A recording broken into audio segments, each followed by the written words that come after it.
Friends, welcome to my YouTube channel. நம்ம இன்றைக்கி வந்து நைட் டின்னருக்கு தேவையான பன்னீர் பட்டர் மசாலாவும் ஆலு பரோட்டாவும் எப்படி செய்யலான்னு பார்க்கலாம்.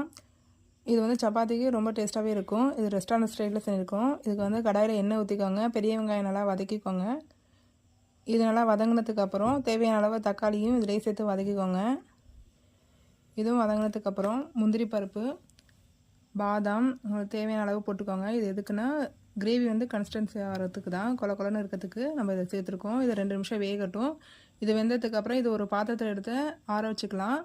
அதுக்கப்புறம் கிரேவிக்கான தாளிப்பு பார்க்கலாம். ஒரு கடாயில் எண்ணெய் ஊற்றிட்டு அதோட பட்டர் ஆட் பண்ணிக்கோங்க. அதுக்கப்புறம் கரம் மசாலா வந்து பட்டை, இலை, ஜீரகம், கிராம்பு இதெல்லாம் போட்டு தாளிச்சிக்கோங்க. தேவையான அளவு மிளகாத்தூள், மல்லித்தூள், மஞ்சத்தூள், உப்பு இதெல்லாம் போட்டுக்கோங்க. தேவையான அளவு வெங்காயம் இந்த மாதிரி கட் பண்ணி போட்டுட்டு இஞ்சி பூண்டு போட்டுக்கோங்க. இது நல்லா எண்ணெயிலே நல்லா வதங்கட்டும். இதுக்கப்புறம் நம்ம வந்து கட் பண்ணி வச்சுருக்க பன்னீர் இதில் ஆட் பண்ணிக்கலாம். இந்த மாதிரி பன்னீரை வந்து நீங்கள் மசாலாவில் ஃப்ரை பண்ணி பன்னீர் பட்டர் மசாலா செஞ்சிங்கன்னா அது வந்து வித்தியாசமான டேஸ்ட்டாக நல்லாயிருக்கும்.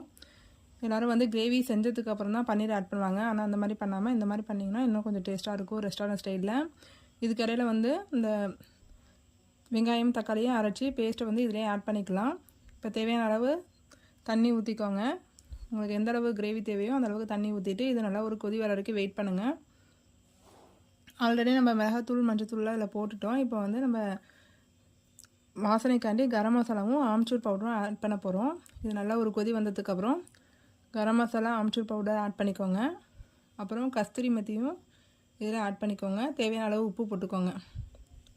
இதெல்லாமே போட்டதுக்கப்புறம் இன்னும் ஒரு கொதி வர்றதுக்கு வரைக்கும் வெயிட் பண்ணுங்கள். பாருங்கள் கிரேவி வந்து எவ்வளோ கன்சிஸ்டன்சியாக இருக்குன்னு. இது வந்து ரெஸ்டாரண்ட் ஸ்டைல் தான் இருக்கும். நல்லாயிருக்கும், டேஸ்ட்டாக இருக்கும். வீட்டிலலாம் செஞ்சு பாருங்கள். இப்போ வந்து ஆலு பரோட்டா எப்படி செய்யுதுன்னு பார்க்கலாம்.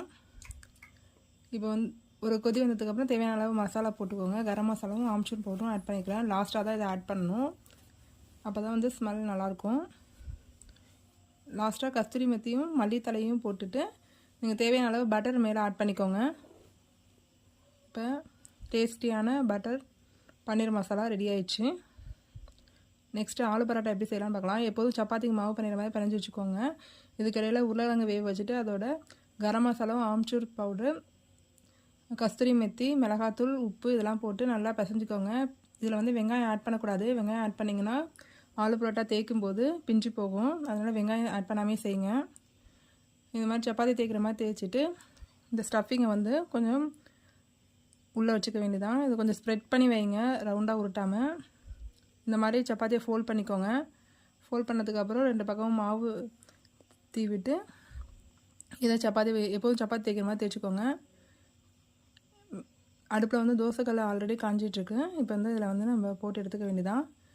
இது எப்படியும் 2 நிமிஷம் ஆகும் 2 சைடும் வேகிறதுக்கு.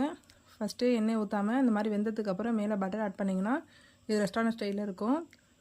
ஓகே ஃப்ரெண்ட்ஸ், வீட்டில் எல்லோரும் இந்த ரெசிபி செஞ்சுட்டு எப்படி இருந்ததுன்னு கமெண்ட் பாக்ஸில் கமெண்ட் பண்ணுங்கள்.